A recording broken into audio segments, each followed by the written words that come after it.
you got a residence permit, you get your long-term visa, and you move to another country because of tax reasons, personal reasons, social life reasons. There are good news and bad news. I'm doing this live about my story of why I learned those languages and how they made me pretty much socially free. And like I said, if you move to another country, there are good news and bad news. Basically, good news is that yes, you can escape from social conditioning of your country, you can experience another culture, you can just be immersed in something absolutely new, something that you have never seen before. People are different, they dress differently, they act differently, everything seems very interesting. And you might even catch yourself getting a feeling that you've gotten when you were a child, when you're just like 5 or 7 years old, and when you just realized, when you, not realized, but when you just like experiencing the world for the first time, and everything seemed new and interesting. So this is the thing that you might experience if you move to another country, and especially if you start living there for a longer time. This is the good news, right? So also the good news is that what I noticed happening to me is that, so what I noticed was happening to me when I started living abroad, when I just started traveling, was that I noticed that all the negative social conditioning, complexes, like some of the social things that I didn't like about my country, they all of a sudden just completely disappeared. You know, like some people say, well, you shouldn't escape from your circumstances. I think that you should escape from your circumstances if you don't like them. So I think that if you actually do it, it's the best way. It's like, in my experience, it's absolutely life transforming, life changing. So if you're considering moving to another country, if you have moved to another country, if you got your residence permit, like I said, if you move to another country because of tax reasons, social reasons, anything, there are so many people right now moving out of US because of taxes. They move to Europe, they move to like Latin American countries, move to Malaysia. There are so many, right now I just noticed, I actually was watching the videos from Nomad Capitalist channel, and like the whole channel is about how to move to another country and why is it important to escape from WEF, World Economic Forum, or all those like weird things which are happening in the world right now, wars, like everything. So basically, being able to move to another country is actually a very good thing if you have achieved that in your life. If you basically if you move to another country, if you have this opportunity that you can basically optimize your taxes, optimize your life there, this is the best thing. And this is where those good news really end. Like the bad news, like I said, is there is also a bad side of it. And mostly, what is the bad side? Let's talk about it here. So this is actually live. It's not some pre-recorded stuff. I just prepared to do live today. Probably not the best time to watch in the US or somewhere in the western part of the world, but I guess it's a late Saturday evening for you guys. For me, it's Sunday. So Sunday morning, Sunday afternoon. So the most important thing that I want to say is that the crazy fact about Korea, for example, and I think Korea will be representative for other countries as well, because I think it's really the same phenomenon which is happening. So first of all, foreigners who live in Korea, foreigners, like foreign expats, right, live here for some reasons. Most of them are actually, funny enough, Chinese, but also many people from all around the world. So basically, people who live, most foreigners who live in Korea, 70% of them, right? So it's 70, let me see whether writing is very visible here. It's my first time. It's very visible. So 70% of expats, of foreigner expats so guys, by the way, I'm going to be blocking people who post irrelevant stuff. So please be close to the topic. So first of all, 70% of expats in Korea, they don't speak Korean. This is the first thing, right? 70% of expats don't speak the language of the country they live in. And the same statistics will be, I'm pretty sure it will be repeated for every country. It's like the same, really. It's the same. It's like 60, 70, or even like, let's say half of the foreigners, they don't speak the language of the country. If it's not an English-speaking country, English is a pretty basic kind of skill that is considered to be like a basic skill these days. So I'm not counting English here. So 70%, and by the way, most people who move out of English-speaking countries, for tax reasons or for other reasons related to doing business, they actually move out of those countries. They don't move into English-speaking countries. It's quite obvious, I think. So 70% of expats, they don't speak the language of the country they live in, right? So for Korea, it's pretty representative for other countries as well. And another crazy thing is that, do you know what is the first thing? Like they made a survey here in Korea. They asked all foreigners, like, how is your life in Korea? Are you satisfied with it? And many people in Korea, they said that they're stressed living here. Like, oh, I'm stressed, I feel bad because of this, and this, right? So there are different reasons. So if you move to another country, at the beginning, it's all fun. Like you see new culture, you meet new people, everything is new, you're experiencing the world like you experienced it when you were a child. Everything is very interesting, very fun, like everything is different, right, from your own country.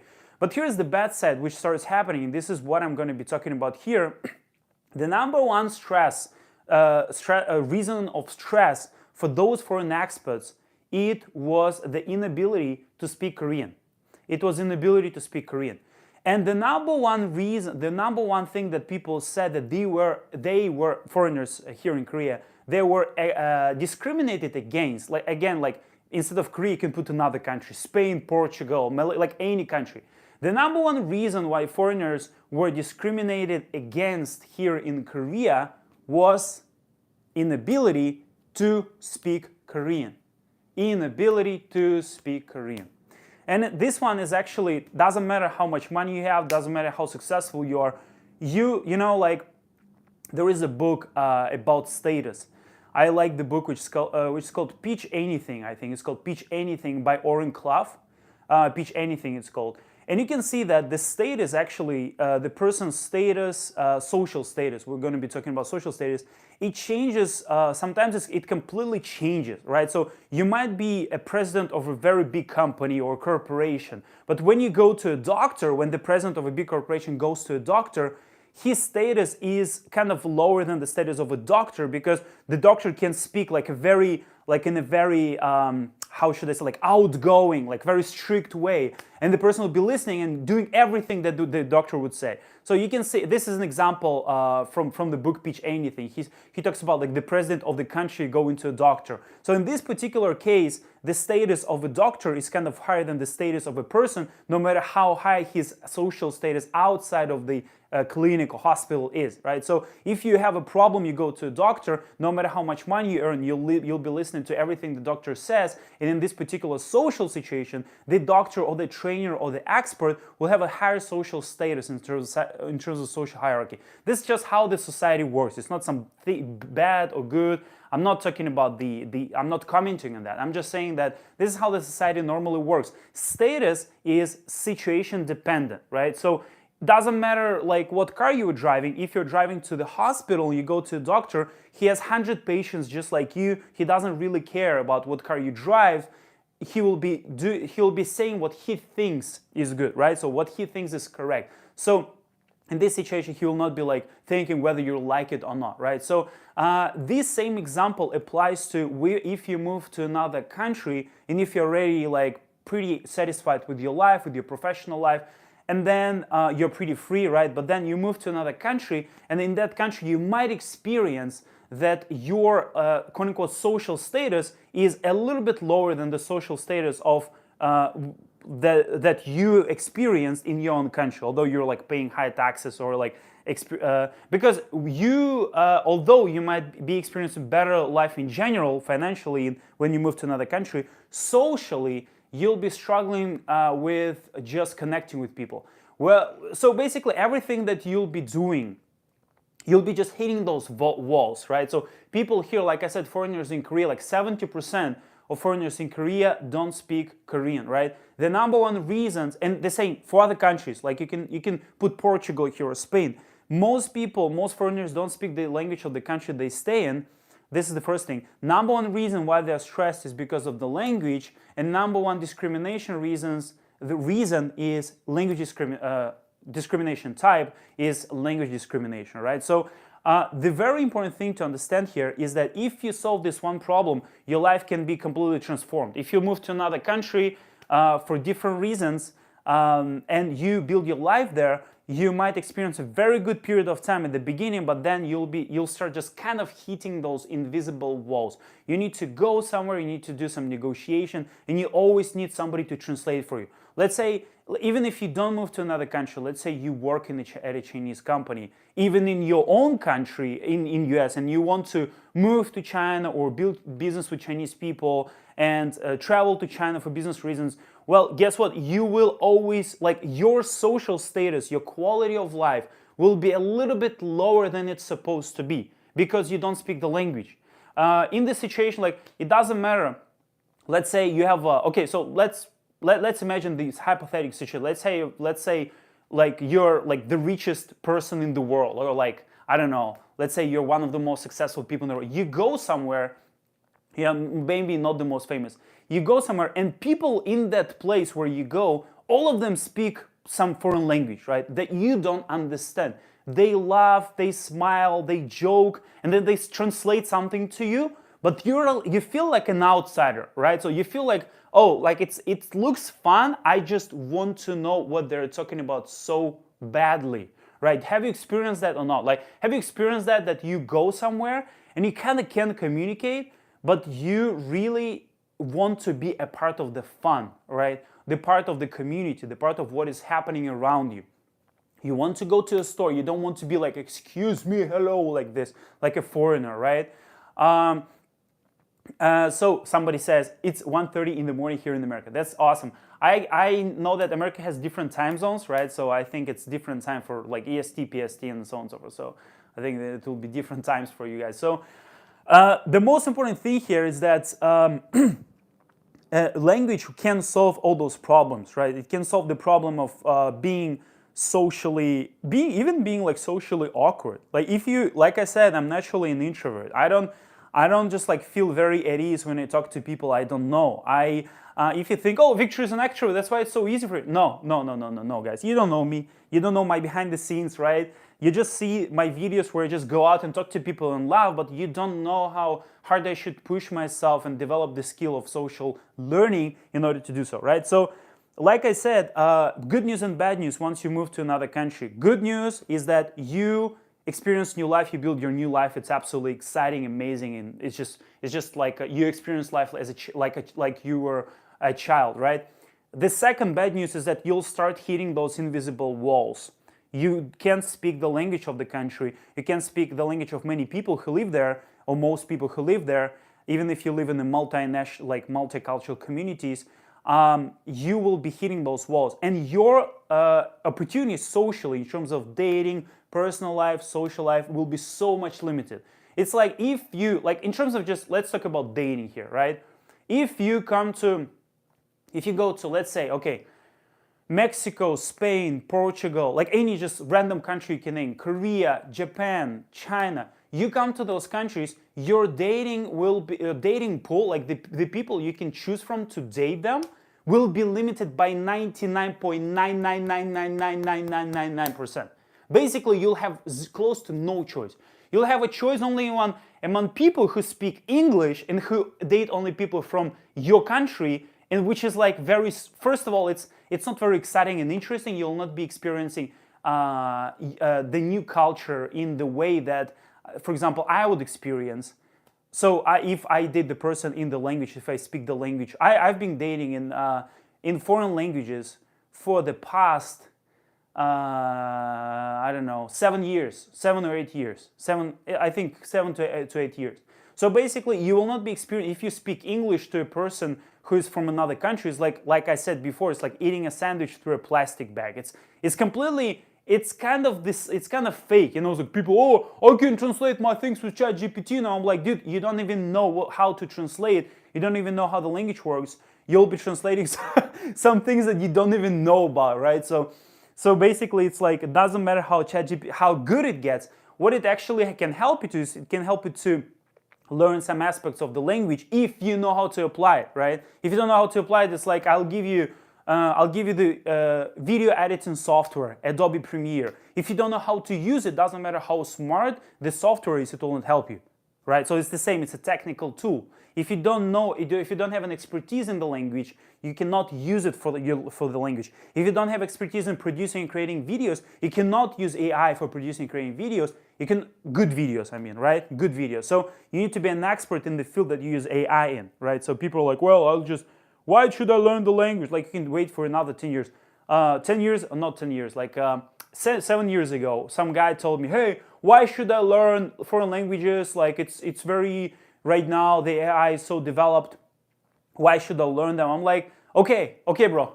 So 7 years passed by, I learned +2 foreign languages. Guess what he learned? Probably nothing, right? So still waiting. It's like you can be waiting for flying cars, and you can just, why basically drive a car and why get a driving license if you can wait for flying cars, right? It's the same. You can reap benefits of speaking a foreign language in a few months from now. You don't have to like wait for 10 years for like 5 years for AI to create the perfect like translation app for you or something. So basically, yeah. So how learning Chinese and Korean changed my personal life. So let's talk about me here, right? So I'm going to be sharing my personal experience. I'm not telling you, hey, you need to do this and that and that. I'm just sharing my story, what I actually experienced by myself. I'm sharing my statistics here. Like I said, most foreigners, most business people moving to other countries because of tax reasons.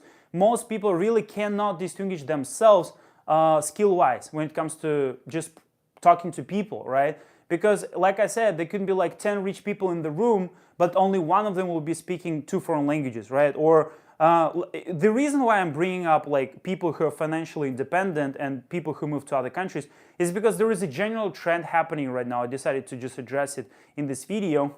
And some people move to other countries not because of tax optimization or anything else, but some people move to other countries because they want to experience other cultures, right? I've never been to the US, but I heard crazy things about US dating culture, social life, and I'm like, man, like this is crazy. And my clients tell me that they don't want to like create their personal life and create their family in the US because the whole culture is just, it's really far from traditional values. And they want to move to countries, to Asian countries, or to countries which have more traditional values. Well, guess what? If you don't speak the language of those countries, you'll be limited like crazy. It's like I can't even imagine what will happen. Like I came to Korea for the first time. When I came here, let me tell you my story. So I came to Korea as a complete foreigner. Dude, I got stressed after a week. Like in 2016, I came to Korea, I came to Seoul Station. And then I realized how many beautiful people are around me. Like I wanted to talk to different people I was attracted to. I wanted to make friends, but I automatically felt completely isolated. I couldn't understand anything. And I just felt like I was just like that stupid foreigner who came to the country.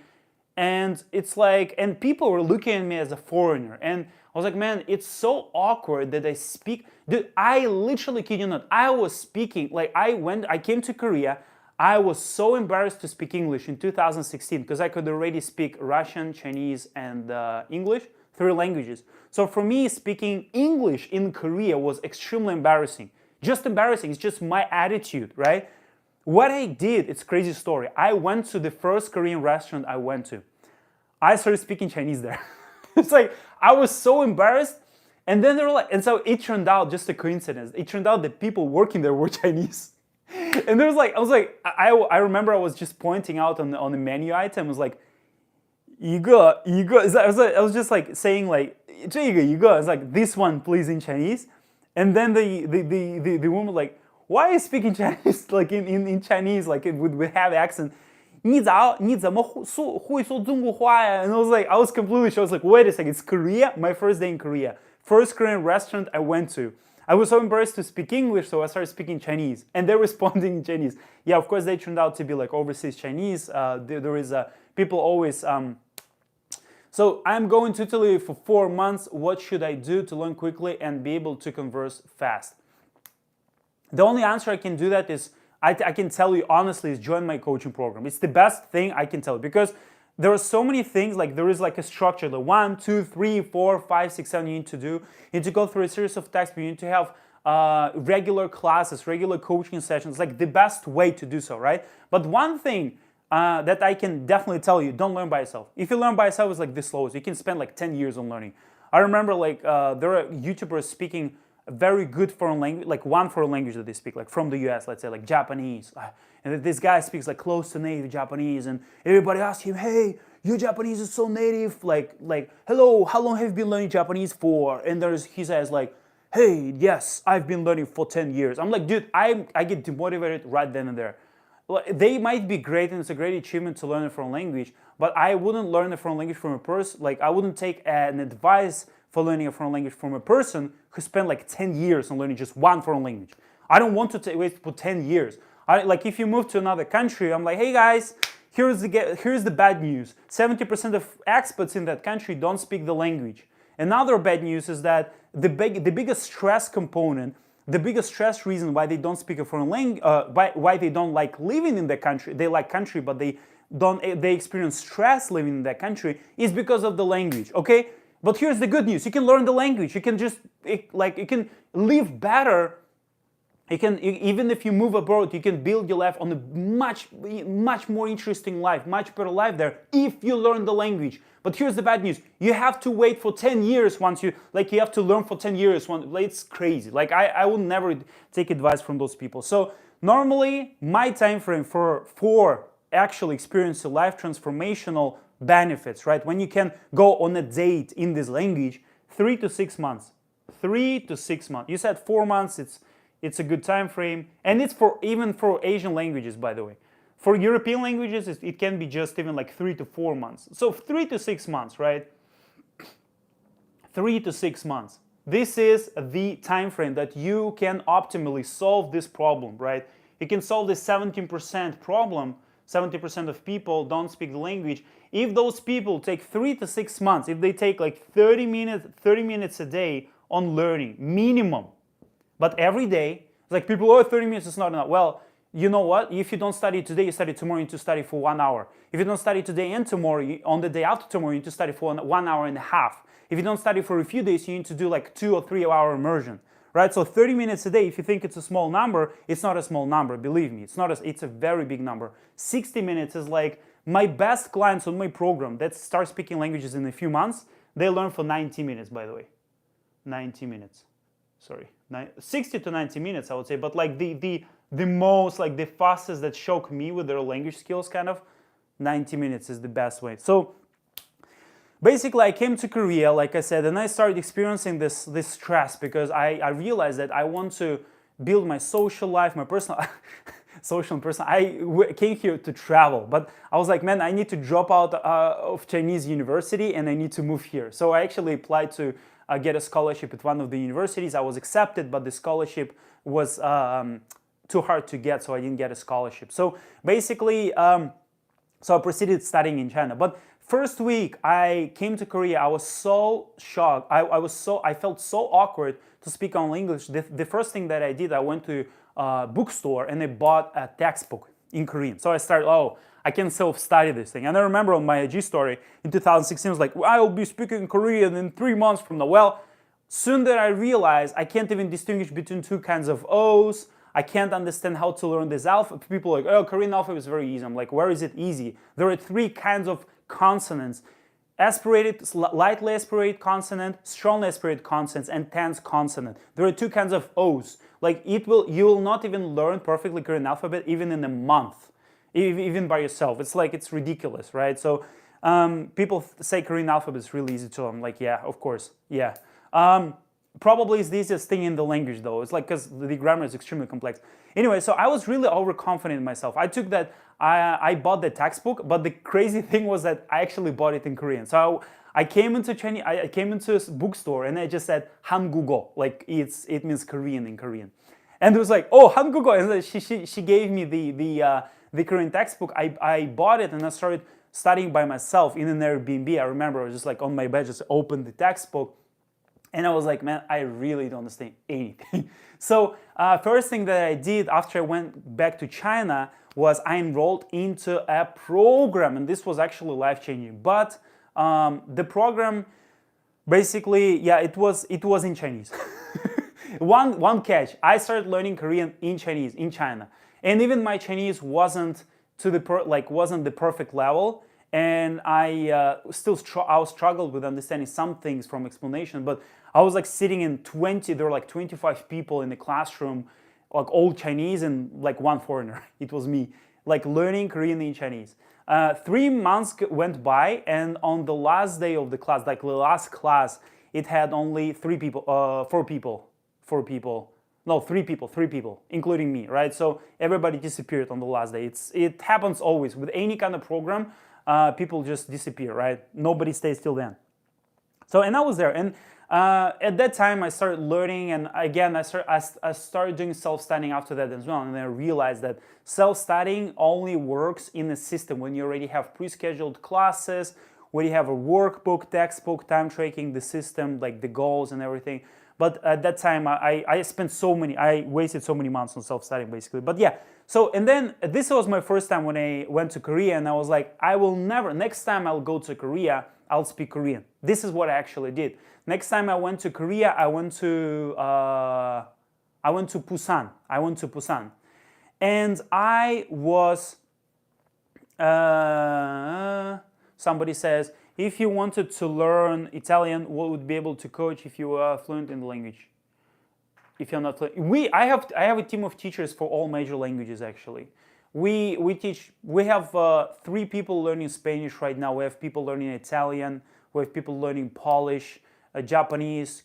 Is that I personally teach Chinese and Korean. I also have teachers for those languages as well. Plus, I also teach Russian. So basically, it's like we have different programs, right? The system is actually, by the way, the same. Although I personally teach Chinese and Korean, the system is always the same. This is the same number of pages people need to go through. About like 70 pages a month or something like this, like a few pages a day. Same types of exercises, the same types of routine.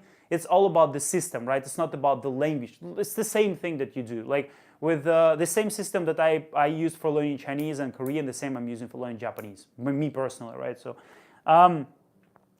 by the way, if you have doubts, you can just hop on a call with my team. You can click the link down below. There is a option to have a free call. It's a 45-minute call, and my team will explain to you, right? They might send you some testimonials of people speaking those languages. We're actually recording testimonials of how my client speaks Spanish right now. I have a client, I can say any word in Spanish. My client speaks Spanish for 1 hour, like 4 hours can speak Spanish. Right? They joined, they could speak for like a few minutes, then they could speak for 30 minutes, then they upgraded to 1 hour, I think. So basically, and next time I went to Korea, I started speaking Korean, just basic Korean, just basic sentences. And then I proceeded learning again, and I went through a few courses, again, like courses with the teacher, and then I started speaking faster and faster, more and more, and then I started practicing and applying my social learning tactics and everything. And then all of a sudden, while being in China, I became fluent in Korean, just by traveling to Korea back and forth, right? In China. So by the way, one crazy thing I wanted to say is that some people say, oh, because somebody dates somebody from that country, or because they have a husband or wife from that country, that's why they speak the language. Crazy fact, I was dating in Russia, I was dating with a Chinese girl and for 3 years, and I couldn't say a word in Chinese. It's really not related to who you date and where you stay, your location. What it really depends on whether you're learning or not, really, whether you're learning and practicing within the right system or not, right? So, somebody says something. When I did an online course, I was pretty fluent in Spanish at the end of 4 weeks. Okay, bro, I know for a fact somebody said, okay, so this is my story. So I didn't want to be isolated.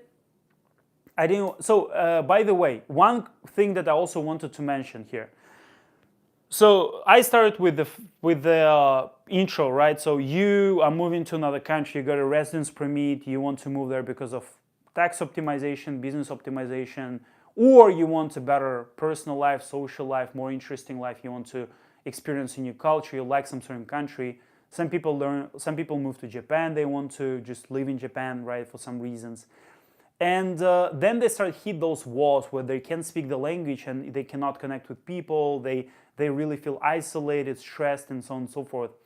And then they start speaking, then they start speaking the language, right? They start like connecting with people, they realize. But then once they start speaking the language, here's the thing, like you start speaking, like you start like in kind of improving your social level, your intelligence, everything, right? Like your personality expands, your charisma expands. 70% of people think you're more attractive, and so on and so forth. So you kind of rise up, right? So what happens when you climb the mountain? What happens? You can see everything which is happening below you. You can just see the buildings, other mountains, forests, rivers, lakes, right? So you're on the mountain. You're like, the more you climb up the mountain, the more you can see, right? And so what happens is that you start seeing, like your reticular activating system, it's your focus of your brain, right? Start seeing foreigners, flocks of foreigners together. And you start noticing that people who who move to that country for the same reasons with you, they always stay together and they don't really communicate with the outside world. So what you'll start noticing is that people kind of live in the bubble. They kind of live in the bubble. And this bubble, first of all, like everything outside of that bubble, everything interesting, exciting, they kind of live the limited life, the community within the country. This is what happened with me. I really feel kind of mad when people say, oh, you studied, like you lived in China, that's why you speak Chinese. Well, there are, first of all, like my clients, they speak fluent, some of them speak fluent Chinese or conversational Chinese already. They never lived in China. Some of them have never been to China. One client went to China, got placed into advanced Chinese group, for although he spent like 1 week in China, right? So they like, you can speak, it's the best way to learn the language in the country is to start speaking it before you move there or before you go there, right? So I said it in my previous video. But the most important thing that I want to say is that you'll start seeing that people really hang out with with people just like them. And it feels really sad, to be honest. When I was studying in China, what I noticed was that Russians were hanging out with Russians people. Americans would hang out with like other Westerners, and they would hang out together, Russians and Americans. But they, like in other countries, just foreigners in general, they would hang out together. And they, like, there was one guy that would hang out with Chinese people. Like in every group, like in big Chinese groups, there would be this one foreign guy was me, sorry.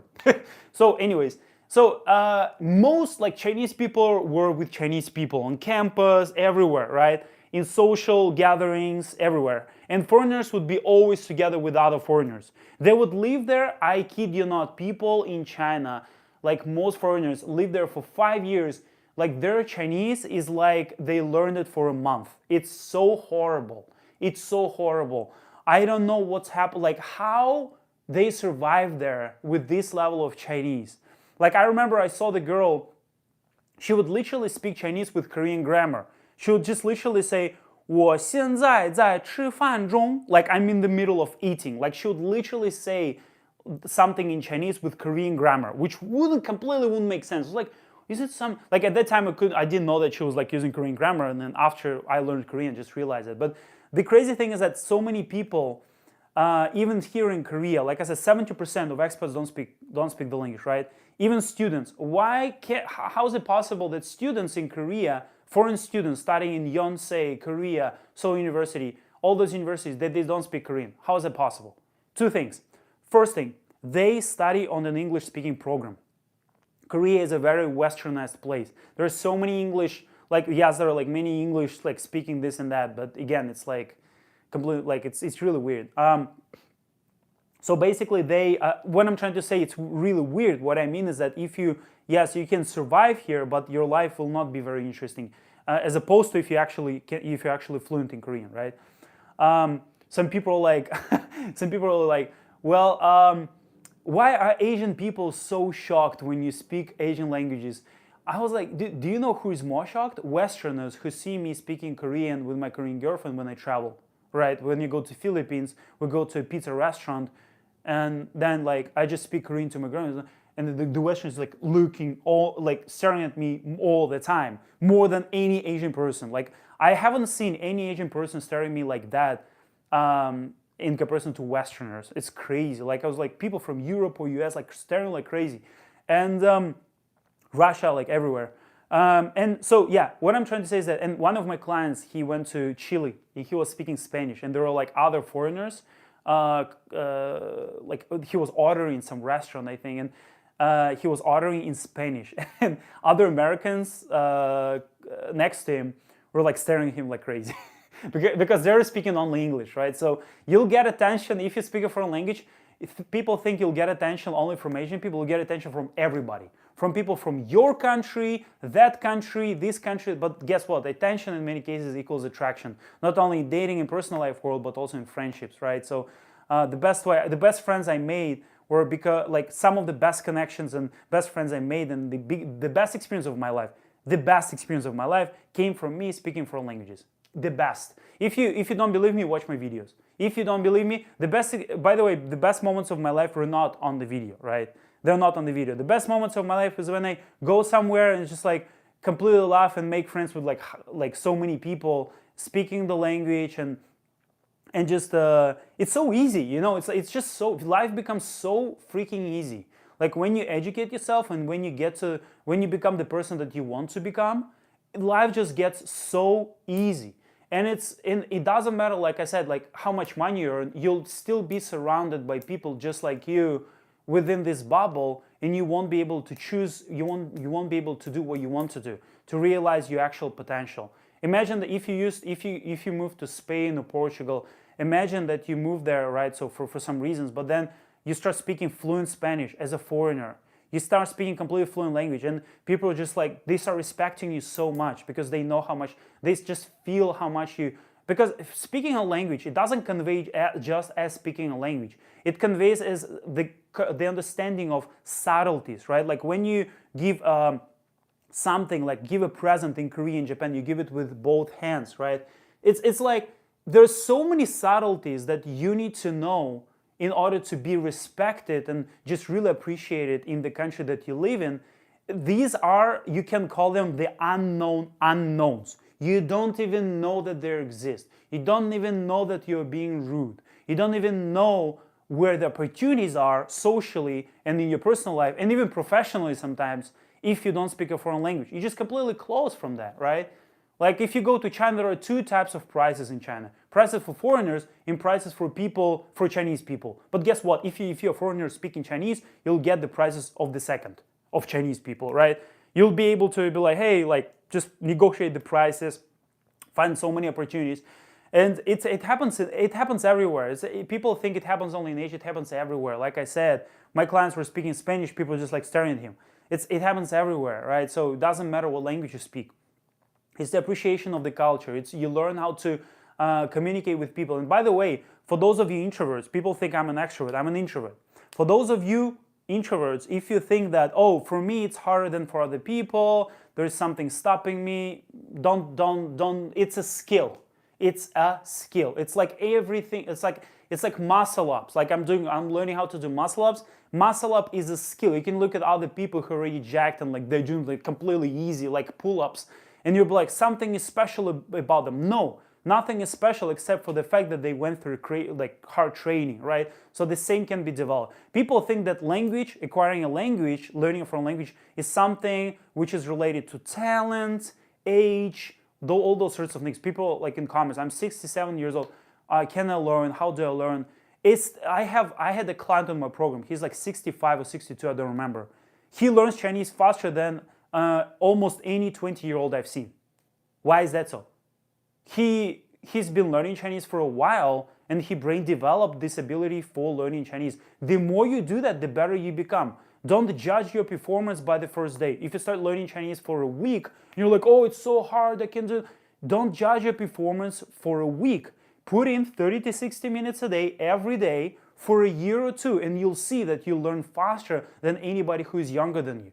If you're that, like, for example, if you're the guy who's like 35 or 45 years old, and you're like, oh, is it late to learn Chinese? Or is it late to learn the foreign language in my age? I'm so busy with my family, with my work. Well, if you don't have 30 minutes a day to devote to learning a foreign language for the next 3 to 6 months, if you don't have, you already know, like if you got some expertise in any kind of field, in your business, in your work, you know what it takes to get some kind of expertise. You know that people who are not putting in at least that much time, at least 30 to 60 minutes a day to acquiring some skills, they don't deserve it. You don't deserve it if you think that you can't put 30 minutes a day for to learning the language during the next 6 months. You don't deserve it.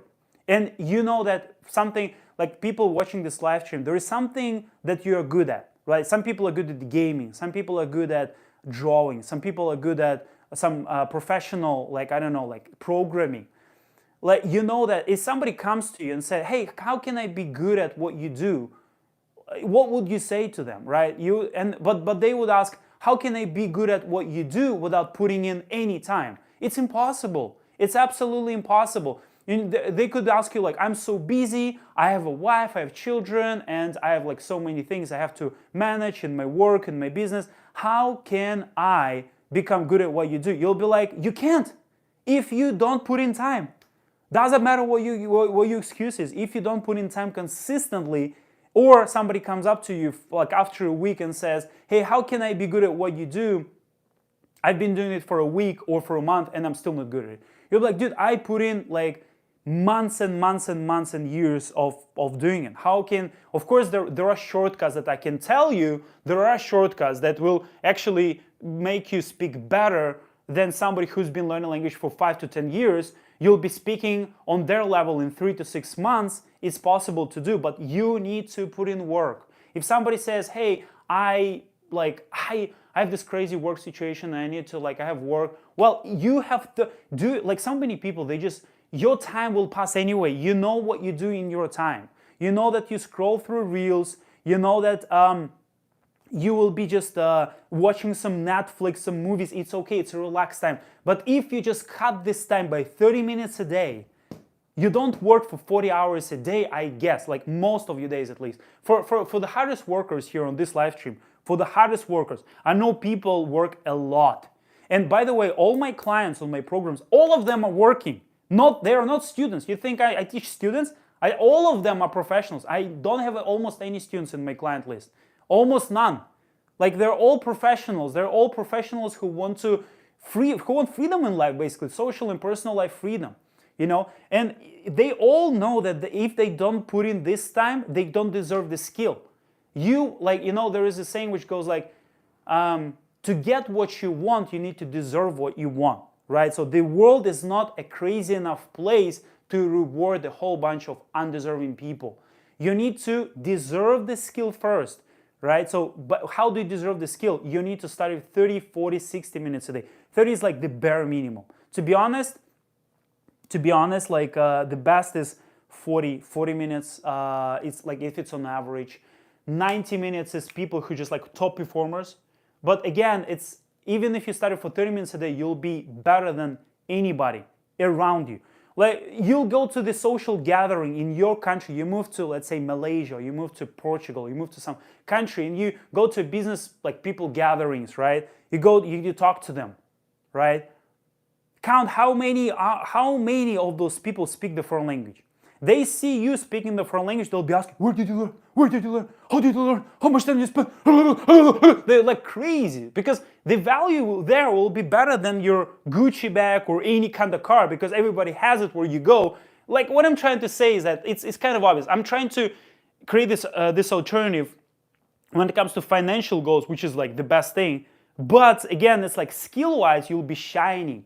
There will always be somebody with a bigger house, bigger car, or anything, right? But there will not always be somebody speaking a better language than you. This is a bit more rare. This is what I'm trying to say, guys. A bit more rare. I know that because of I lived in Asia, like in abroad in general, and I lived in 3 countries during the last few years. But I've been living in abroad since 2016, right? And it's been how many years? Like 8 years already here. And I was traveling before that, and I saw so many people. Every damn foreigner speaks only English, man. Like, every foreigner speaks only English. Doesn't matter how much money they have or don't have or what work they do. Everybody speaks freaking English. Please stop doing that. Come to Korea, impress people with your Korean. Like, even if you speak basic sentences, do you know why people get impressed? because they are like, damn, like this guy likes my country so much. They took time to learn the language. All of a sudden, doors open. Not only in Asia, everywhere. Do you really think that if I learn if I learn Spanish language and go to Mexico or Chile, do you really think I will not get same reactions? What if I tell you that I actually get crazy reactions from Russian people when speaking my own language, Russian? It's crazy. Like I went to a restaurant in Philippines, and I just commented on the food, and I was like, the food here is like the best thing I've ever. And the two owners from the couple were talking to me for 2 hours. My girlfriend was like, oh my God, where does it stop? Because she can't speak Russian. She felt kind of isolated. But what I'm trying to say, if you move to a country and if you move to a country for better life, for better tax optimization, for escaping from WEF, like from all those, I can put out like Nomad Capitalist YouTube channel, and let me read like what he says. Like he said, like the titles from the channel. Western banks are canceling you, because it's the general trend where people move from the US to like other countries, non-English speaking countries. Why I'm not worried about WEF, right? Like Biden and Trudeau are raising capital gains taxes. Like everybody's just like getting pressed, right? In certain countries, in US. El Salvador is giving away free second passports. So many people, they have multiple citizenships these days. Like if they can do it, or at least residence permit in another country. But guess what? Most of them don't speak the language, like I said. It's all the English-speaking world. But if you go to places, if you come to Asia, most people on the planet live in Asia. The most population is Asian population. If you come to Asia, you speak only English, you'll be a foreigner, a tourist. And people are like, oh, I get discriminated against because I went to that store and I was like, give me that, and they couldn't understand. Dude, because you're speaking English in a foreign country. Why do you think they're supposed to understand? I went to Japan, I was shocked. I went to like Kyoto and like in Osaka. People were speaking Japanese to me. I was like, what the hell? Like, they didn't even recognize I was a foreigner. It's like in 9 cases out of 10, they would ask in Japanese, can I speak Japanese or not? And then I'm like, or they wouldn't even ask this question. Like when I would go to a cafe, literally 99% of cases they would start speaking Japanese really quickly, and I was like, holy shit. That's the best place to practice. But again, so let me move on, because I have this list of things that I want to talk about. So just briefly, what I talked about for those of you who joined just now, right? So if you move to another country, the biggest stress component you'll have in a foreign country is the inability to speak a language. The biggest upside for you is that once you move to another country, you'll experience completely different culture. You'll see people liking you more, and you'll be a popular guy everywhere. Even among your group of business people or professionals just like you, you'll be the popular person. You'll be the go-to person because you speak the language. Believe me, believe me, believe me, believe me. It is true. You'll get invites. Like I was working at a Korean company, and then I happened to work with Chinese company during that time. Like I was helping them to buy some hats to import to Korea from a Chinese company. And the guy was like, come work in my company. It's like it was during the pandemic, and he was like, and he invited me. He's like, I will give you visa, I'll give you everything, just come here and work for me. Because it's so rare. Like foreigners speaking like a foreign language is quite rare. People are like, everybody speaks. I'm like, in Europe, everybody speaks. I have a friend from Denmark. They're like, yes, we learn Italian, French, or like in German, like when we grow up. But we really don't proceed speaking those languages. And many Dutch people, they don't even speak Dutch. They live abroad, and English is more convenient to them. There is a funny story I have. Like we have a YouTuber gathering here, and somebody said that there was some Dutch YouTuber taking an interview or something, and then the interview started in Dutch but ended up being in English after that, because Dutch is so complex, and he forgot Dutch. So basically, what I'm trying to say is that this stereotype that everybody knows how to speak. I see it in comments, but I don't see it in real life. Please, like maximum somebody's bilingual, and they can like maximum speak 2. Like this is the maximum. Normally people don't speak more than 2.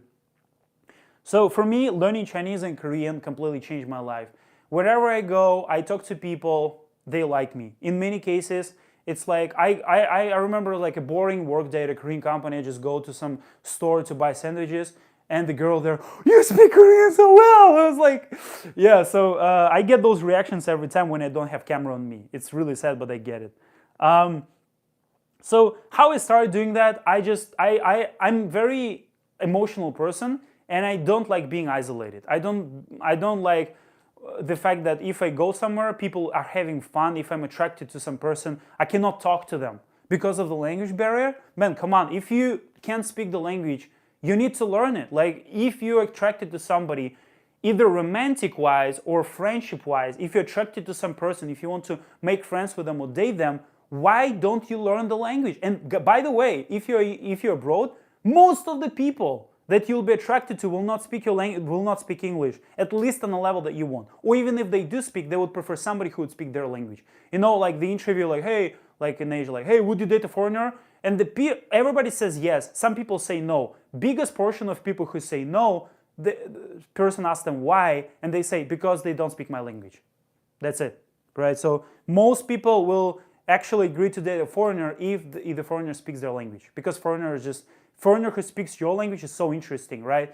For them, you become a really interesting person because you are coming from a different culture, but you understand their culture, and it's completely different thing. So another thing that I wanted to talk about here, another reason why I see people moving to another country, not only for tax reasons or business reasons, just personal life, is that they don't like social or personal, how the dating world or social world goes in their country, right? You see the world is quickly changing right now. Like I just read you the titles from Mad Capitalist, right? Like the different reasons why people move to another country is because sometimes they just don't like how people date there, right? So there are countries which are more open and liberal. There are countries which are more traditional. You choose your thing. Like, you don't have to comply with any sort of social conditioning. You can go to another country. You can be like, oh, I really, like for me, I'm from Russia. I'm not from Western world, but I'm from Russia, right? And I didn't like certain things in Russia. I didn't like certain things. And I went to China, then I went to Japan and Korea.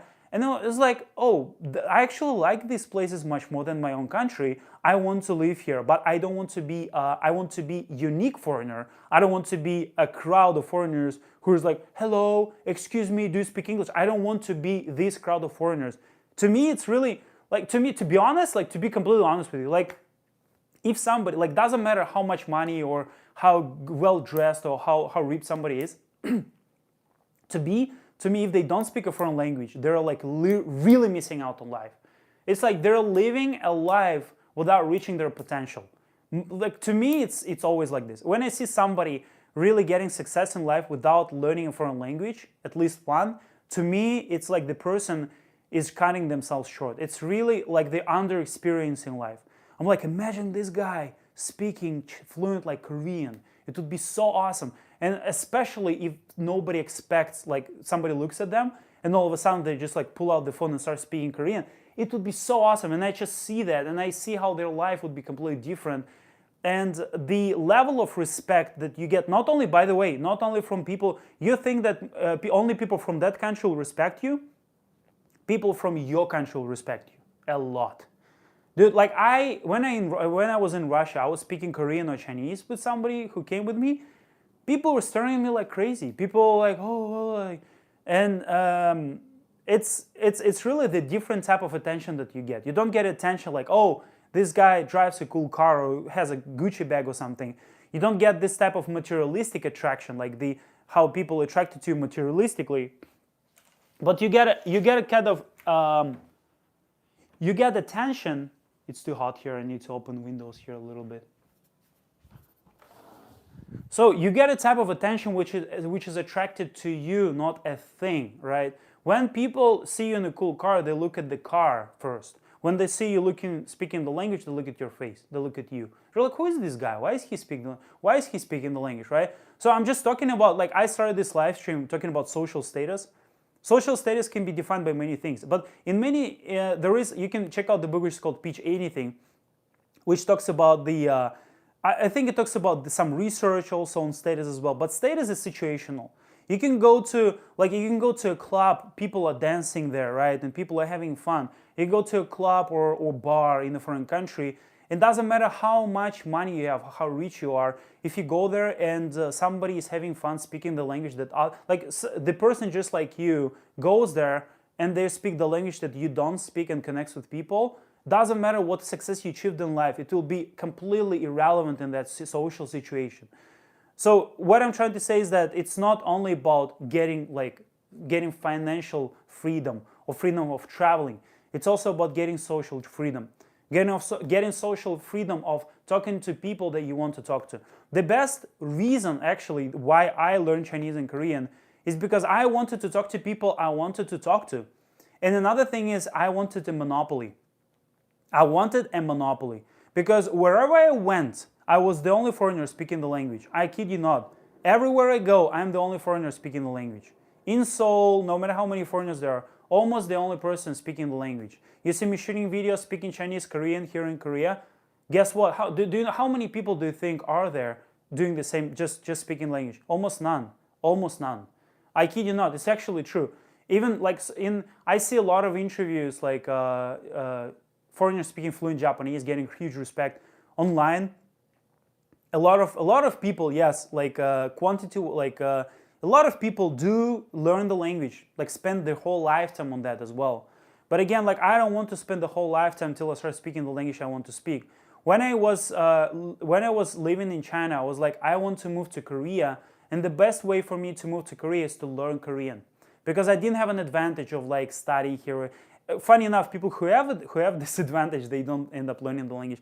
But and I was like, the only advantage I can create for myself is to learn the language. And I went to those job fairs, and I took job interviews in Korean. First couple job interviews were crazy difficult, but then I also managed to create this kind of social dynamic where, because most of the people applying for jobs in Korea were Chinese, and I would talk to them in Chinese right in front of the company that I was supposed to have interview with. So they would know that I can speak Chinese and Korean. Not that I always did on purpose, but sometimes you just create a crazy dynamic around. You're like, hey, who is the last year in the line?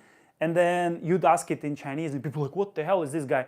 And so this is just something. This is the magic that you have. It's not defined by your clothes. It's not defined by your car. It's not defined by your financial freedom. It's defined by you. It's defined by your skill. You can take everything from a person except for his skill. You can physically take anything. Take somebody's, you see WEF,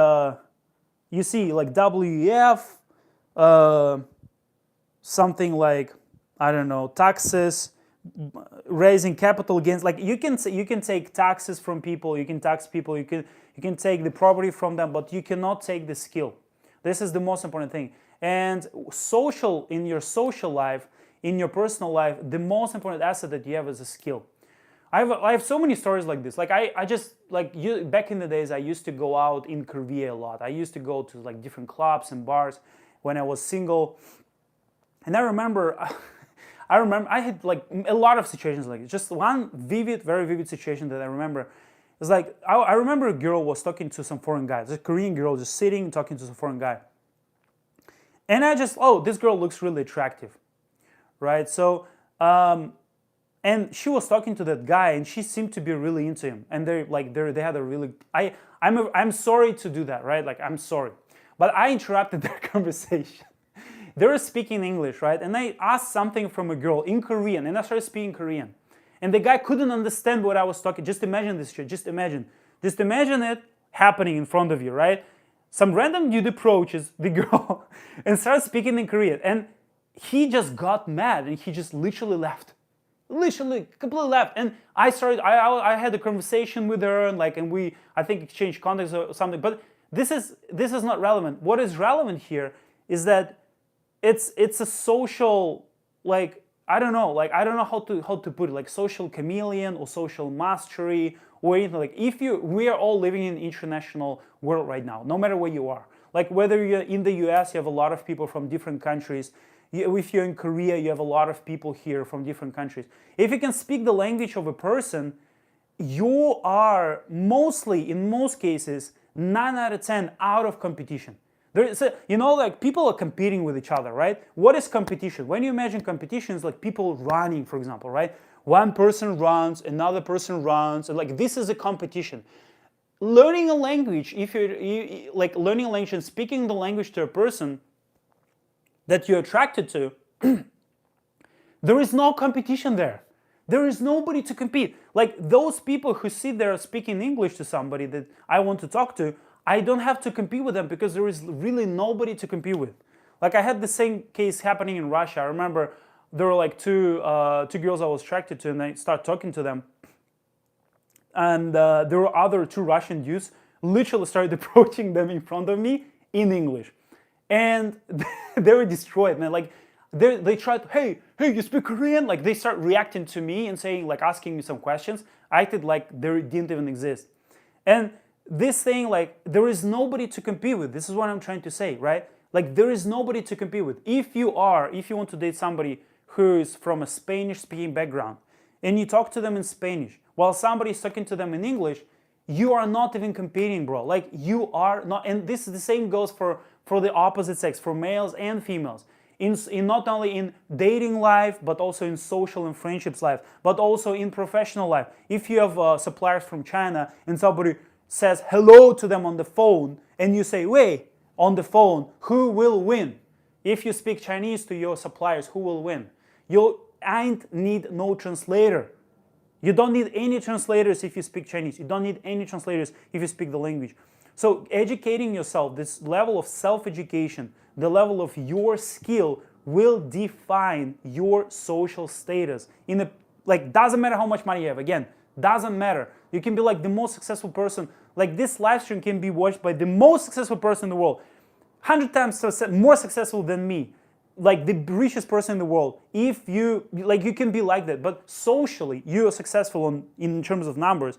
Socially, if you go out and interact with people, I wish you be you get the same level of success that you got in your numbers, right? I want you to get this same level of success that you got from your business or work or professional life or whatever. I want you to get the same success socially in a foreign country if you are the person, assuming you are if you're watching this live stream, that either plans to move or have already moved to another country or thinking about moving to another country, and learn the language, especially before you go there, because it's the best thing. Watch my most recent videos. I'm talking about it for a long time.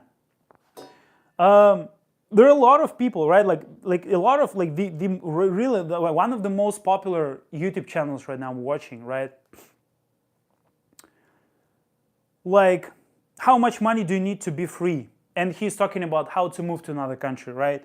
Why you should leave your country now? Like really, I'm looking this Nomad Capitalist channel here, right? And he's talking about those issues because I feel like it's related, right? Everybody's doing that. They pay zero tax on dividends. Where to move to escape Dubai's new tax, right? So why Tina Turner gave up U.S. citizenship? So many people, they give up citizenships, they go to another country, or at least they have multiple citizenships so that they're free. Because if your country does something, like imposes some restrictions, we know what happens. We know what happened in 2020, right? We know what happened. Do you want to be free from that? Go to another country. Do you want to be even more free? Speak the language of the country. I actually left my country right in the middle of 2020, like right in the middle of pandemic. Why?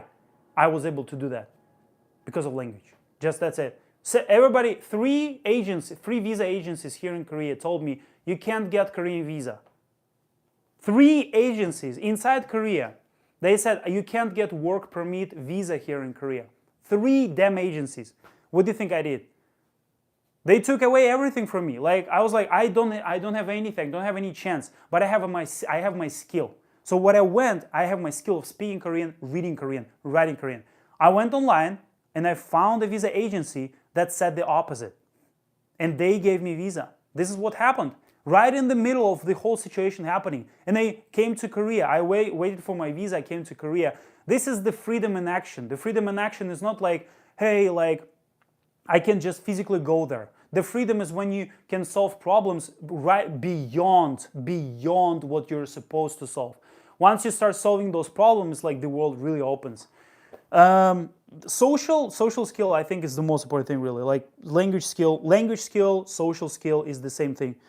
Fast citizenship in Latin America, another title, right? Why I love having a bad passport. Why I got an African passport. The dude got so many passports. I don't know how many passports he got. Like, you can check out this channel, Nomad Capitalist. Why we choose Malaysia over Mexico. So many people, they move, like, they're crazy views, like 800,000 subscribers, more subscribers than me. I bet so many, like, more people move abroad right now. Tell me in comments, guys, who is moving abroad? Who is already living abroad? What are your reasons? Why do you want to live there? Why do you want to live in another country? Hello from Australian in Thailand. Okay, so we see Australian in Thailand. Did you learn Thai? Did you learn Thai language? I bet the same number goes for Thailand. Most foreigners in Thailand can't speak Thai. The biggest stress reason for foreigners in Thailand is because they don't speak Thai. Like, I can predict that. It's the same thing. I would want to move to Thailand for my girlfriend. Can you speak Thai language? Can you speak Thai? If you can speak Thai, you have no competition. Improve quality of life in tax refugee, somebody says. Yeah, right now what happens, like in terms of taxes and everything, is like we see in many countries is people are limited in terms of their freedom. Come on, guys, I'm Russian. I'm from Russia. Do you think my freedom wouldn't be limited if I'm staying there? You can leave. You can leave your country. You can choose the culture. You can choose the people you date. You can choose where you live. You can choose who you make business with. You can choose the language you speak. You can choose the cultural norms you follow. If you say that I'm not talented, I'm too old, I'm so busy, get rid of all those excuses. You're too old. I had 62-year-old who were learning Chinese faster than any 20-year-old. If you say you're busy, what are you doing? Are you scrolling through reels? Are you watching Netflix? When you have rest, turn these 30 minutes, invest them into learning. Because if you don't do that, again, like I said, somebody will. And you'll see them speaking the language, and you'll be like, oh my God. Like, they're also busy, they're also older than me probably, they're also busy, they're also running a business, they're also successful, they're also moved to another country, but they speak the language. Somebody from this live stream watching this live stream, my other videos, will get motivated like crazy. Somebody will get motivated like crazy. And they will learn the damn language. They will learn Chinese or Korean. If you want me to help you with that, click the link, go to victorytalking.com, hop on the call with my team and see what it actually is. But the thing is that if, again, somebody gets motivated from this live stream and you see them in real life speaking the language, you'll be like, wait a second, I have the same, this person must have the same excuses. They're older than me. They're also very busy with their business and with their family. They moved to another country, but they speak the language.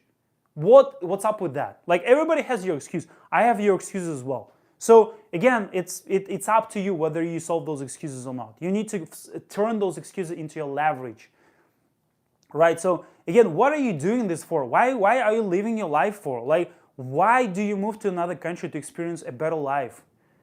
Why? But you don't upgrade yourself, you don't upgrade your brain, right? It doesn't matter, again, like I said, doesn't matter how old you are. If you learn the language, people will appreciate you. If you're 60-year-old, if you're 50-year-old or 60-year-old dude, you come to Korea and they see you're a foreigner, you order in Korean, do you really think you will not get same reactions as me? You will. You will. People appreciate others speaking their language. You'll get so many friends, you'll get so many connections, and you'll just experience the life in a new way. Imagine like two situations here. Like there are two paths in front of you. First one, you go to another country, everything is solved, visa is solved, residency permit, everything. Money-wise, you don't have to worry about it. You just have to work, like just go with your day, right? And then when you go somewhere, you see the person you're attracted to, romantic-wise or friendship-wise, and you can't talk to them. It happens once, it happens twice, and it starts happening on a regular, and you get used to it. You get used to being in the bubble. You get used to being in the, if you say sign me up, you can go to victortalking.com and sign up.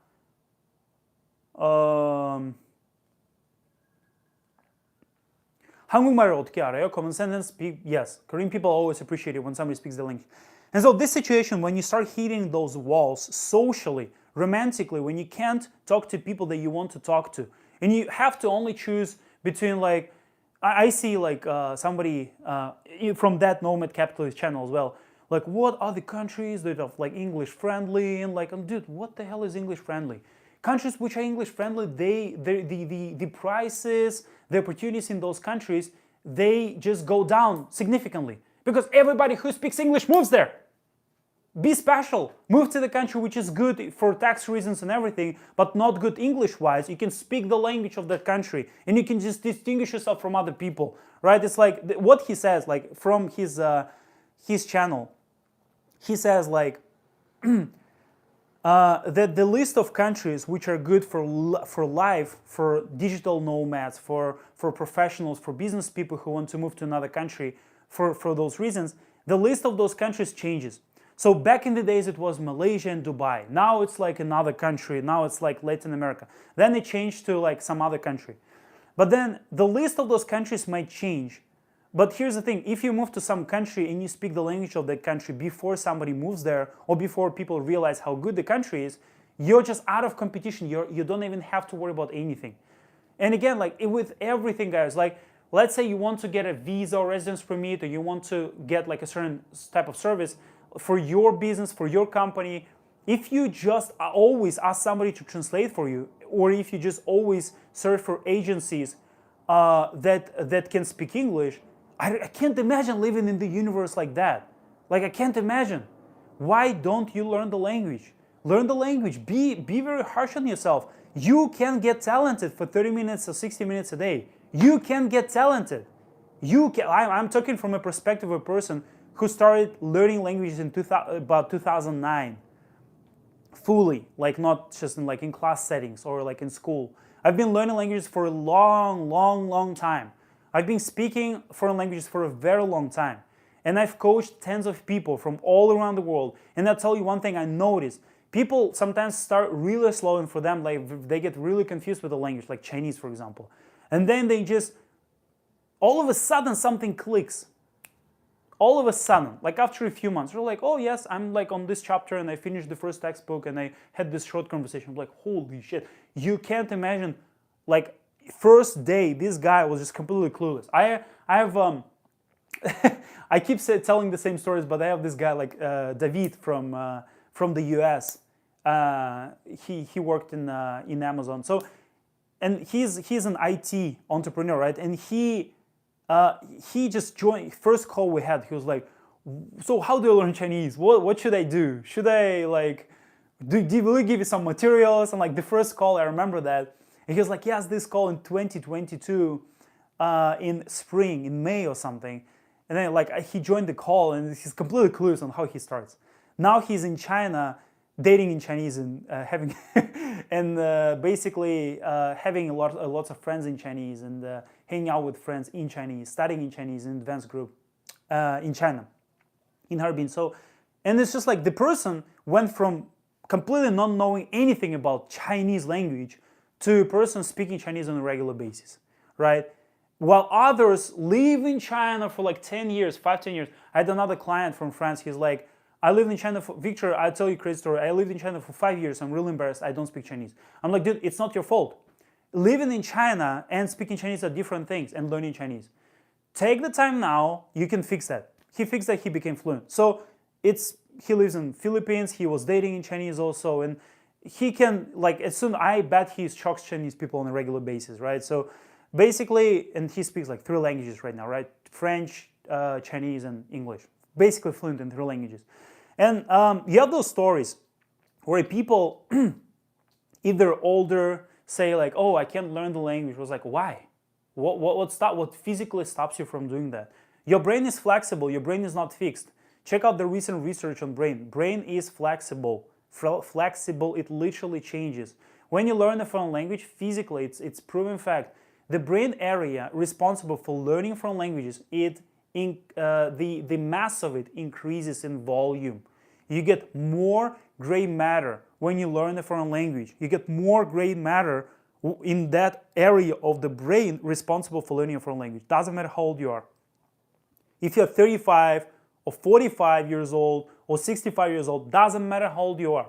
If you're young, you should, I think the best way to learn a foreign language was 1 year ago. The second best time is now. That's what I used to say. Like the best time was 1 year ago. Like when I started this channel, when did I say, hey guys, so when did I start saying that, hey guys, join my coaching program? When did it happen? It happened in 2021, I think, 2021. Like I said, hey guys, or 2020, yes, 4 years ago. And I said, hey guys, join my coaching program. I have this Chinese coaching program. Now I'm coaching Chinese, Korean, Japanese, Russian, Spanish, like all the major. I said, hey, join my Chinese program. Couple people responded. From those couple people, one enrolled. One people who enrolled, you can go to victorytalking.com, the first testimonial. This guy is fluent in Chinese. Fluent, not conversational, not intermediate, not basic, fluent in Chinese. His pronunciation is top notch, the best. He's never been to China, probably till this day. Never been to China.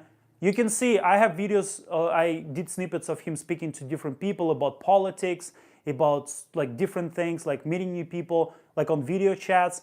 Go to victorytalking.com if you don't believe me. Go there and see how people speak Korean and Chinese. Don't believe me, look at how people speak. We have I have all of their contacts on Instagram, on Discord, we have a group, we have a WhatsApp groups, all of them are in contact. And it's like, I really, this is the best feeling that I get. People are like, hey, Victor, I really appreciate what you did. A couple of years ago, like, or 1 year ago, I couldn't speak this, or 6 months ago, I couldn't speak this language. Now I just like had the really my first 30-minute conversation in this language, or first like 2-hour conversation in this language, and the person couldn't speak English. I have those things all, like, I just take a screenshot and just underline a couple lines and I just post them as testimonials sometimes. And it's real, it's actually real. It doesn't matter how old you are, like I said, how busy you are, you can do that. But again, cheap free resources, cheap like $10 courses, I tried it all. It doesn't work. Like I'm the best. I'm from Russia. In Russia, people are very hesitant when it comes to buying any kind of online courses, any programs, any courses in general, not only online, just anything. Everybody's like, I can do it by myself. People don't even go to hospitals. They go to the pharmacy. They don't like to go to some kind of institutions to solve their problems, right? And I'm from Russia, and I had to overcome those limiting beliefs. So first, I started buying books in English, just like reading a lot. I started reading a lot. Then I started buying small courses. Then I started enrolling into programs, and I realized the best experiences that I had went from being coached by somebody who has the result that I have. Best experiences.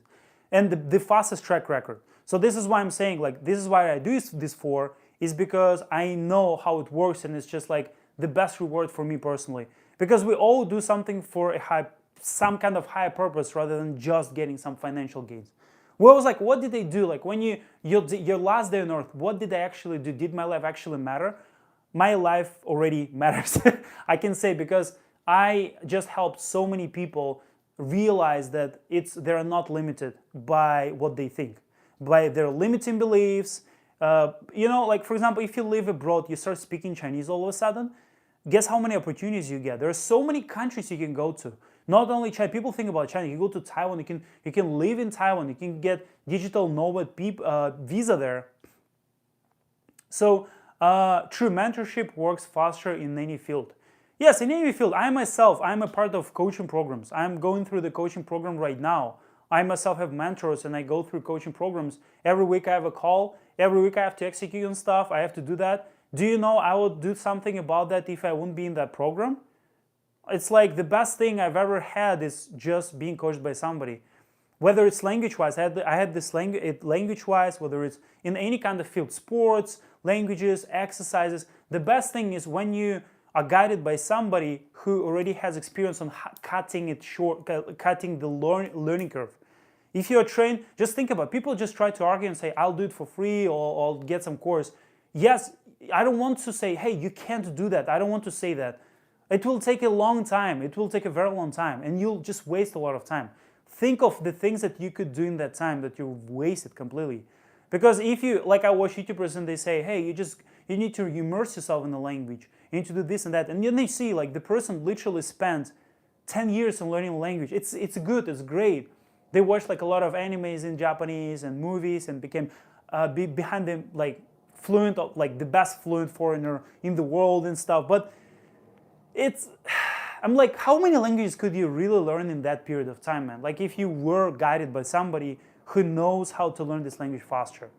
If instead of like just watching some stupid media, or like unsystematic YouTube videos, here's the thing, like the thing that I have always, I'm like, well, I teach Chinese every day and Korean.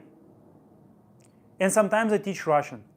And on my channel, you don't have videos like 10 most frequent phrases in Chinese or 20 best phrases in Chinese. Why don't I do that?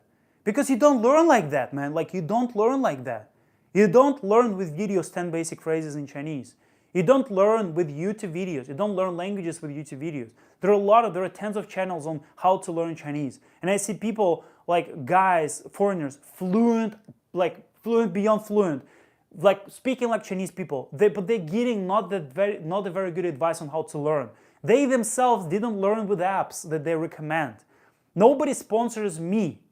I just said, hey guys, I don't take sponsors. I had one sponsor just during this whole time. I have 500,000 subscribers, 10 million views a month on my YouTube channel. Never get any sponsors, just one during this whole time. And I regretted about it, and I was like, I'll never do this in the future. I have no sponsors. I don't want you guys, hey guys, I am fluent in Korean and Chinese and I speak 5 languages and I'm Russian. You know what is the best thing to do right now? The best thing I realized is to use this app that sponsored me for this video. Use this app to learn, okay? And you open the app, it's like some stupid Duolingo shit and like, hey, you need to connect the word with the picture. Connect my Duolingo session time, I'm very consistent. And you just open the app and like, dude, I've been learning for 3 months, but I'm close to 0. Like, what the hell is that, dude? Like, do you want me to do that? Do you want me to take sponsors and say, hey, this is the app that you can use? 10 out of 10, like 99% of all language YouTubers, people are like, why don't you want to do collab with language YouTubers? I'm like, this is not the brand message that I want to put out. Why? Because almost all language YouTubers that I saw recommend some stupid language learning resource that destroys your time. Doesn't give you any kind of fluency, any kind of conversational level even in a matter of years. This is what I stand for. This is what I believe for. Not to say that some many YouTubers just fake they learn like different language every single freaking video, saying 2 phrases and say that they learn some language on some basic level, but they didn't learn the language on the basic level, and then they put some weird ad there, right? I have my own ad. I have only my own ad. In all videos I have my own ad. This is me. Like, this is my coaching program. This is the only ad I have in all my videos. Or some video course that I have on how to learn. Generally, the things that like, hey, this is the app. You can listen and you can see. And like, it's not me looking down on those language YouTubers. I understand the good motive that can be behind it. Don't get me wrong. I understand that like they might be believing in what they're promoting, but I 100% know that they themselves didn't use the system that they are promoting. I myself did use every single thing that I teach on my coaching program. I myself did that. Do you know why? On my coaching program, we use Hanyu Jiaocheng, Chinese series of textbooks. I can give it to you here for free, this advice. Right? This is pinyin that I'm writing here. Hanyu, and then you write here, Jiaocheng. People ask me like, what kind of textbooks to use for Chinese? This is the textbooks I myself finished. I practice what I pray. Korean, Yonsei Korean, check it out. Using on my program. Best textbooks for learning Korean for passing topic exam. This is what I went through, and this is what I teach. Every single thing. If you see somebody, hey, you can use this app, like be fluent beyond imagination, but they recommend this stupid app. I'm like, dude, you are so great. You speak Chinese so well, and you recommend this stupid app for learning a foreign language? Like, what are you doing, man? Like, do you really believe? Do you really have any meaning to what you do beyond just financial gain? Again, I'm not looking down on those people. I'm just very sorry and sad because I want people, if they become good at something, to recommend the process that that actually helped them. Do you know the process that helped me? 3 words: finish 4 textbooks. This is the process that helped me. Finish 4 textbooks. Social learning. These are the things that helped me. Speed learn with textbooks. Get 3 to 6 month goals. So these are the things that helped me. Be in a system. Learn the language with regular classes and regular schedule that you don't have a way to escape from, right? Pre-schedule everything in advance. Don't do like, oh, one class here, one class there on italki, like, hey, italki, hey, we have a class today. In 1 month, you have another class, man. Like, you'll just drop out because nothing is pre-scheduled. You'll be just like, oh, I'm busy today, next week. Oh, I'm busy today. Oh, next week. Oh, we have vacation. So this is what happens. This is what happens with me all the time. If I schedule something on like those cheap tutor websites, oh man, like, anyways, so this is what I'm saying. Everything that I teach on my Chinese program, everything that I even teach, somebody asked me about Italian, like for example, Spanish. I know a few textbook series for Spanish that my clients I work with. Ola Latina is for learning Mexican Spanish, right? Prisma is for learning like general Spanish. Prisma is a good series of textbooks. I know websites, I know textbooks, I know teachers. I work with teachers, right? So I know that those textbooks, even if they didn't work for me because I didn't learn Spanish myself, they already work for my clients who can speak for hours, right? So I have this track record and I only recommend the thing that actually works. 100% because I stand for it, because I don't think that the value of what somebody does can be just, I don't think it's very valuable, to be honest. Like when you put out a great video, when you inspire so many millions of people to learn the language and they see that you speak the language, and then you're like, hey guys, I have a great tool for you to learn. This is the app 123. So you can just download the app from your phone and you can just listen to it. Like, dude, did you learn like that? And people are like, you didn't learn like that. Why would you push this app to me? You didn't learn like that. Why would you push this app to me? So everything that we do on my coaching program, why people speak, why people get conversational fluent in my program, because they started using the same materials that I did. That David guy from the US who is in China right now, guess what? He finished the same textbooks with me. Same textbooks, same process. I was like, oh, this is the 1, 2, 3, 4, 5. These are the textbooks you need to finish. You'll go to C group. He went to C+ group and upgraded to D group. E is the highest. So he's like almost like studying like upper intermediate Chinese or like he's like studying intermediate Chinese now. Never been to China. And I was like, this is actually what works, man. Just giving the process that worked for you. If you are great at doing something, right? You can put in chat, what are you master of doing? Are you master of, are you the best engineer? Are you the best translator? Are you the best manager? Are you the best designer? Are you the best IT person? Put it here in chat. And imagine that you just need to put out the video sharing what you're good at. But then you just put this ad in front of you that you don't even believe in. I don't have any sponsors. I am my own sponsor. For years, I've been my own sponsor. This is why I'm doing this for. This is why this live is happening right now. I'm not, hey guys, you can buy this like milk. The milk is the sponsor of this video. Like, dude, there is no milk the sponsor of this video, right? So I had sponsored before, it was a VPN, and I'm like, is it a real, because I myself am using VPN, I was kind of hesitating, I asked a couple people, I wanted to try it, and then I was like, yes, I can do that. But then long term, you look back and you feel hollow, like there is nothing that, something is missing there, right? It's not that it's bad, it's a tool, right? But I would never recommend any app for learning languages, at least. Never. No apps. You can cut this video from here and show me in the future. You'll see. Hello from Brazil.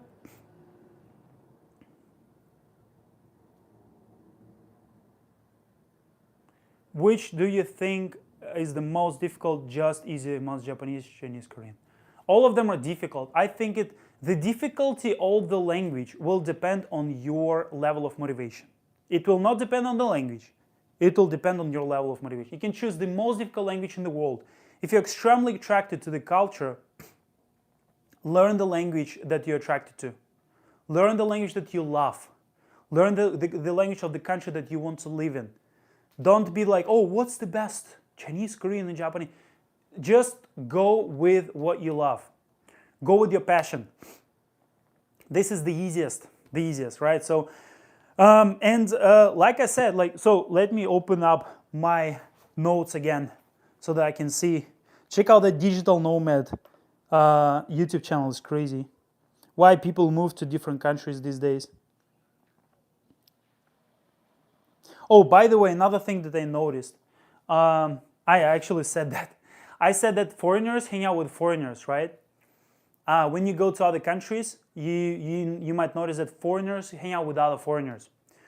Another thing that you might notice is that if you're attracted to somebody, again, romantic-wise, like girls who look beautiful or guys who look handsome, like whether you're a guy or girl watching this live stream, you'll also notice that they always, 99.9% of cases, they date somebody from their country, right?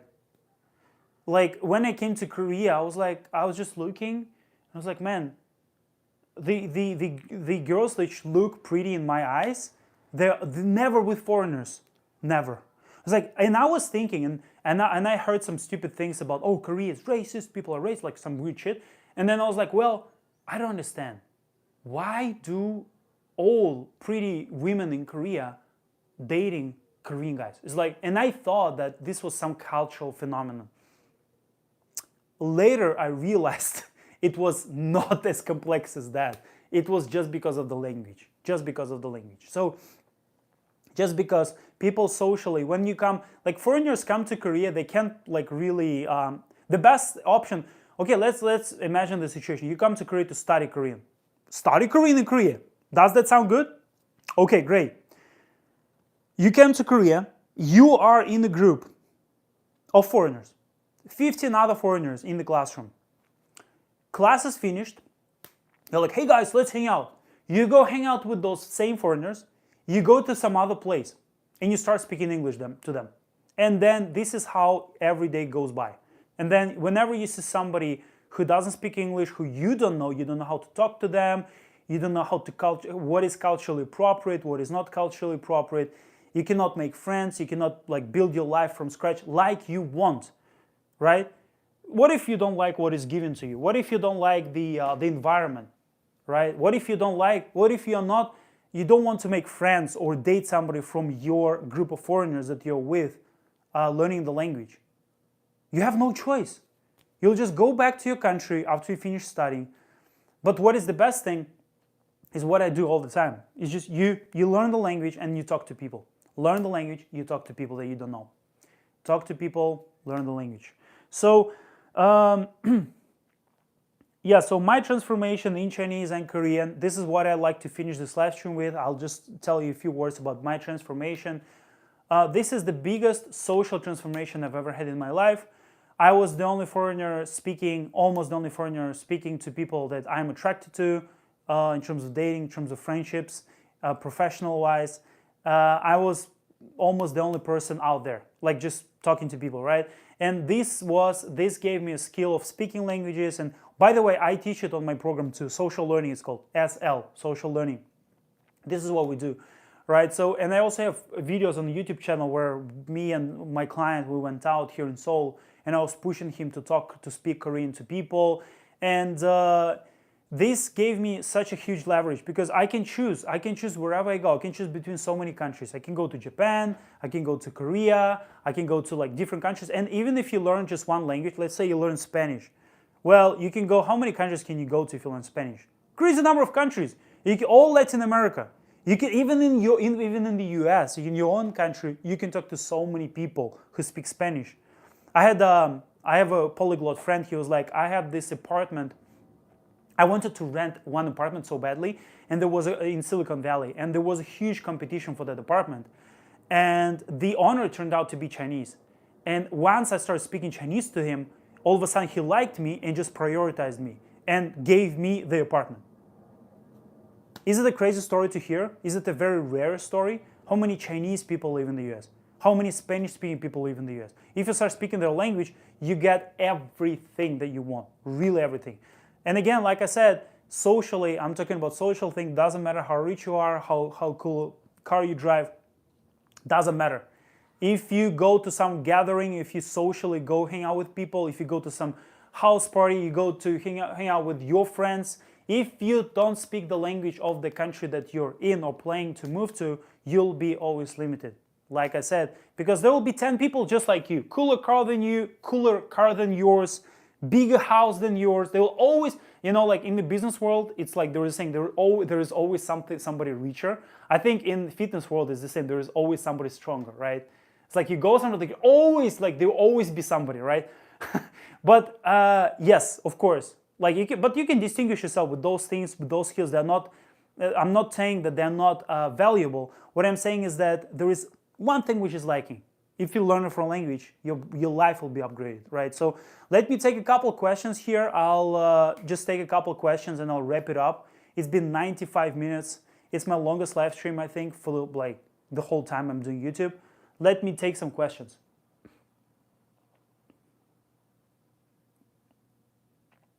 Spanish and Russian, yes, you can go to many places. You can go to, you can speak Russian, you can speak Chinese.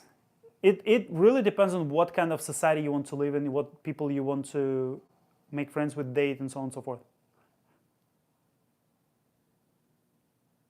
In Thailand, I was the only foreigner in restaurants, and I wanted to get out of the bubble. Yes, imagine. Hello from Germany. I'm in Japan now. If you live in Japan, I would recommend you to learn Japanese. Hello from USA. Which do you think the most difficult? Okay, somebody asked. Yes, it's about relationships. Yeah.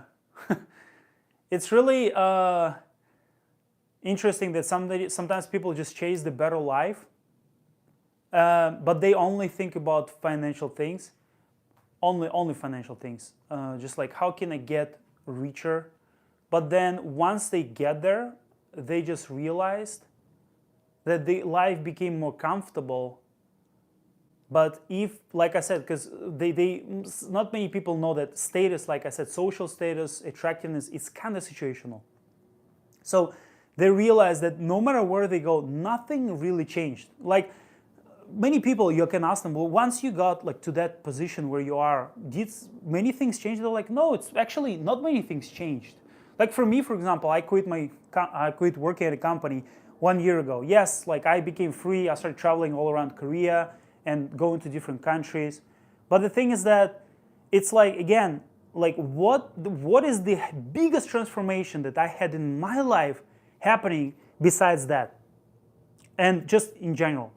And the biggest transformation was when I started speaking Chinese first, and then when I started speaking Korean.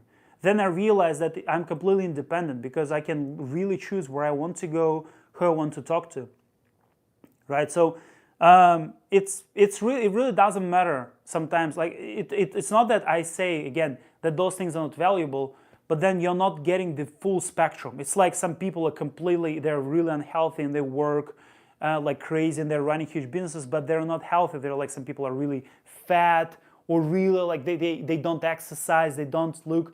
They don't treat their body correctly, right? And the only thing that they're chasing is just the number in their bank account. And you're like, bro, like what are you doing this for? Well, I'm doing this for this and this. But then you're missing out on what you're doing this for by not looking at your body, by not exercising, right? And if somebody exercises and does business and they live in another country, but they're always limited, they can't talk to people that they like in their language, in their own language. And I'm like, what did you do this whole thing for? You created this whole thing, but then you are not very special because there are like 10 people just like you. And if somebody chooses who to like who to date or who to make friends with or connect with, they would choose the person who would speak their language. Like I said, like if you want to be an outlier in all of my videos, if you want to be an outlier, this is what you need to do. Let me see whether there are any questions here, and I'll just wrap it up. I actually speak Japanese and get treated like a king here. It's insane how many doors a language can open. That's amazing. That's amazing. I can 100% believe it because I myself went to Japan. I'm not even fluent, but I was speaking Japanese during the whole time. Got the best response.